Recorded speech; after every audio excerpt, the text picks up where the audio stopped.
Meet President Obama in Washington today to discuss the damaging effects of the poaching of ivory and rhino horn. Later, he will give a speech in which he's expected to brand the illegal wildlife trade as one of the most insidious forms of corruption in the world. Our royal correspondent, Nicholas Witchell, is in Washington. Nick. The American comedian Bill Cosby has made his first stage appearance since more than a dozen women began making allegations that he'd sexually assaulted them in the 1980s and 90s. A number of protesters were outside the theatre in Canada and heckled people going in. But the show in Ontario went ahead, as our correspondent David Willis now reports. Now, on our main story this lunchtime, one of the biggest manhunts in France's history is still underway. The two main suspects in yesterday's killings in Paris are reported to have been sighted at a service station 50 miles north of the capital. Let's return now to Christian Fraser, who is in Paris, and the police operation now very much focused north of the capital on the roads around Paris.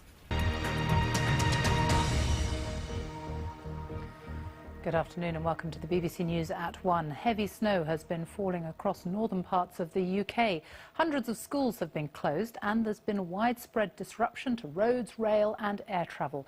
In Northern Ireland, motorists have been warned to stay off the roads. Manchester Airport has been closed for much of the morning as teams try to clear the runways.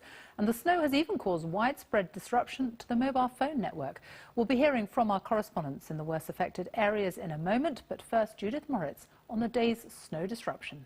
While in a moment we'll be hearing from our correspondent in Northern Ireland, Chris Buckler, but first to our Scotland correspondent James Cook, who's in Loch Maben. And how is it there?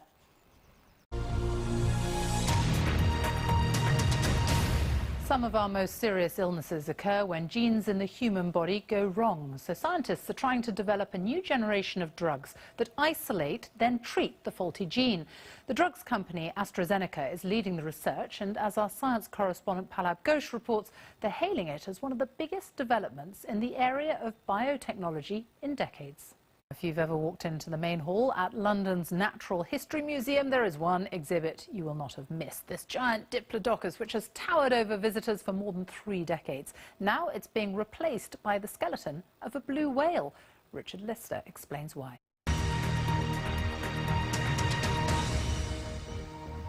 Good afternoon and welcome to the BBC News at 1. Tesco is to face another investigation, this time into the way it treats its suppliers.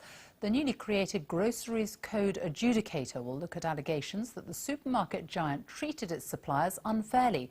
The inquiry has been launched in response to information submitted when the company overestimated its forecast profits by more than £260 million last autumn.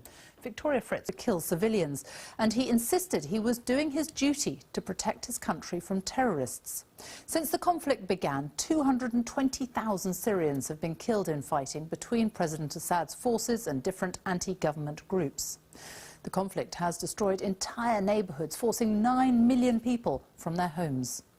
UNICEF estimates there are over 6 million children in urgent need of help, while more than 3.5 million refugees have crossed borders into neighbouring countries. Capitalising on the chaos, Islamic State has taken control of huge swathes of Syria, making a base for itself in the northern city of Raqqa. And since September, a US-led coalition has launched airstrikes inside Iraq and Syria in an effort to degrade and ultimately destroy IS, according to President Obama. Well, our Middle East editor, Jeremy Bowen, is in Beirut. Jeremy. Now, it's a new app aimed at parents who are worried about what their children are doing online on their tablets and phones. It's being launched later this year and means you will be able to monitor everything they're up to.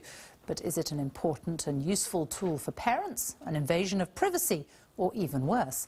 Angus Crawford reports. Now, in a moment, we'll have a full national weather forecast, plus the news where you are. But first, with all of the day's sport, here's Hugh Wozencroft at the BBC's Sports Centre. Hugh. One of Hollywood's best-known directors has died at the age of 83. He was among an elite few who'd managed to win all of America's Big Four entertainment awards, an Emmy, a Grammy, an Oscar and a Tony. His first film, Who's Afraid of Virginia Woolf, starred Richard Burton and Elizabeth Taylor. The Graduate with Dustin Hoffman won an Oscar and became an American classic. And the hits continued on screen and on stage over many decades. Our arts editor Will Gompertz looks back at his life.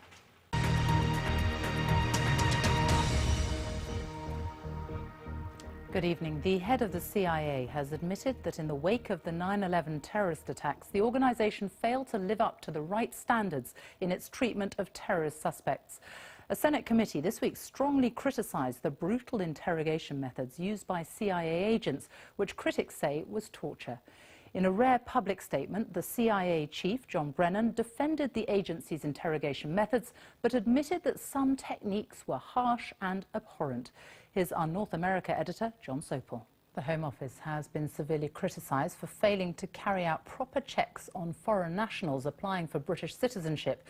The independent chief inspector of Borders and Immigration found that in one example, an asylum seeker who'd stabbed someone to death was given a UK passport. Well, Daniel Sanford is here with more. Daniel. More than 5,000 people around the world died as a result of jihadist violence during the month of November alone, according to a BBC investigation.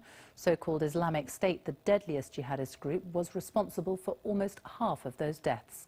One of the groups targeted by IS is the Iraqi minority sect, the Yazidis. It's thought that hundreds were killed in the offensive and thousands of women and children kidnapped.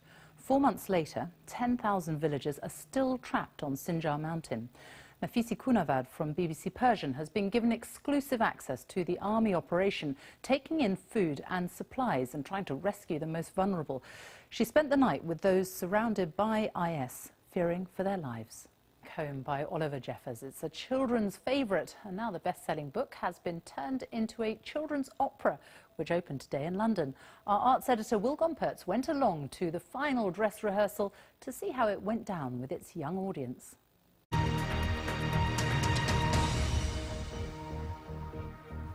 Good evening. Television broadcasters say they intend to hold 3 leaders' debates before the general election, even if some parties decide not to take part.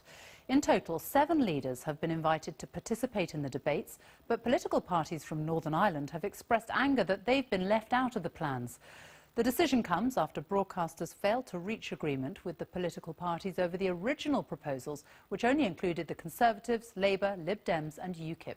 Here's our Deputy Political Editor, James Landale. Punishing austerity, and a quarter of the country is now out of work. On Sunday, Greeks will go to the polls to choose their next government, and it may well decide their future in Europe.